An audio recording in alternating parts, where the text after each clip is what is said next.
The next several slides are review problems.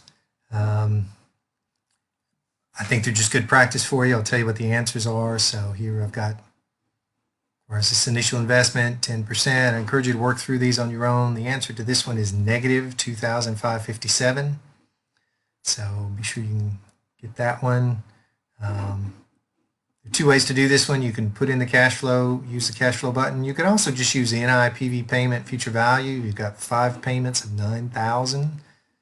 There's no future value. Solve that present value and subtract 35,000. Either way, you'll get minus 2,257. So there's that one. This one, let's see, I've got it worked out in the spreadsheet here. Let me double check that answer. I get 7,091, and that's positive. So this one's a positive 7,091. That's a good practice problem to do. And the payback period here, this is one you can do without any calculation. It costs $5,000 and you get $1,000 a year for the first 6 years. So the payback here is obviously C5, 5 years. The point of this example here is if you had a policy at your company that you wanted paybacks of 4 years or less, you would not take this project. But obviously, if you're really going to get almost $1 million in year 7, it would be a great project. You just have to wait a little while to get it, but that would be a great project. So this is just to illustrate one of the problems with the payback method.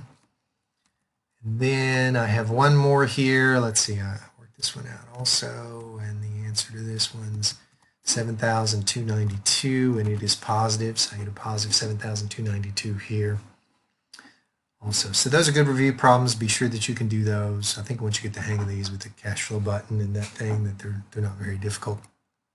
Okay, the next thing we're going to talk about is the internal rate of return. The internal rate of return, it's the finding the rate that makes the net present value equal to 0. And that is, it makes the present value of the future cash flow is exactly equal to the cost of the project. And that's the definition of the internal rate of return. It's kind of saying, well, what is the highest discount rate that I could have on this project and it would still be worth doing? What's the rate that makes the net present value exactly equal to 0?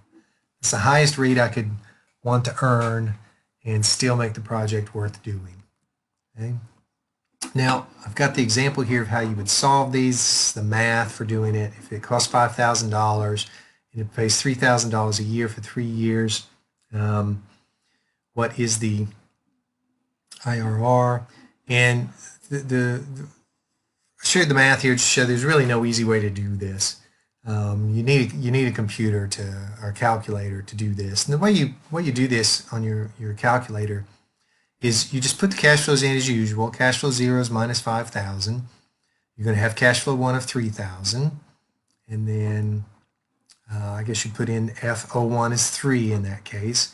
And then you just push IRR and compute on your calculator. And that will spit this IRR out for you. Now, if you get an error, it's because you forgot to make this one negative. You got to be sure to remember that the first cash flow is negative. So the minus 5,000 has to go in as negative. These are positive. And if you put those in your cash flow button and then push the IRR button and the compute button, you will get the right answer of 36.31. Oh, and by the way, I'm showing you this with the NIPV payment future value. That also works in this case, but it only works because it's the cash flows are all the same. So you can use the payment function since all the cash flows in the future are the same. That's generally not the case, and you have to use the cash flow button. Okay, so here's an example here where you would put those cash flows in the cash flow button. Cash flow 0 would be minus 75,000. And then cash flow 1 is 65,000. Cash flow 2 is 25,000. Cash flow 3 is 10,000. You push IRR compute.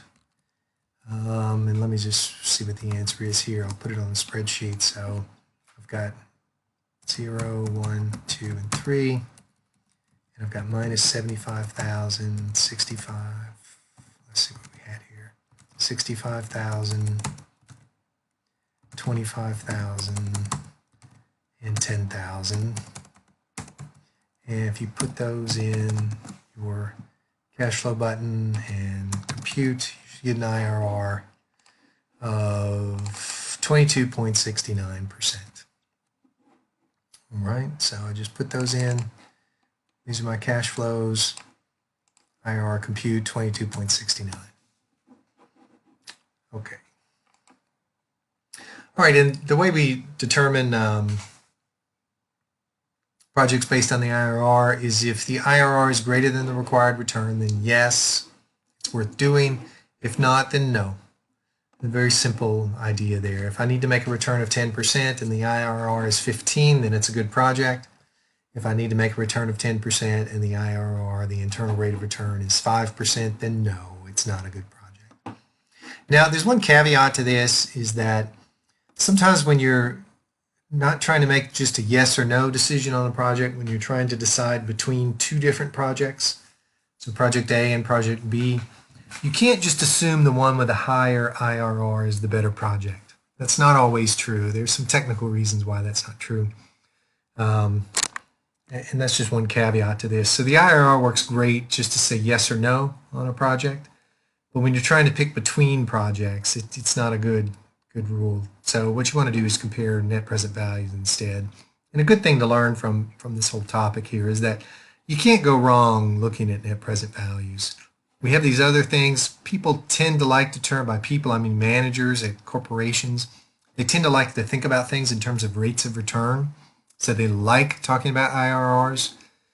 But in general, if you look at the net present value of things, you can't go wrong looking at that. Okay, so let me stop there. I'll pick up on the next recording.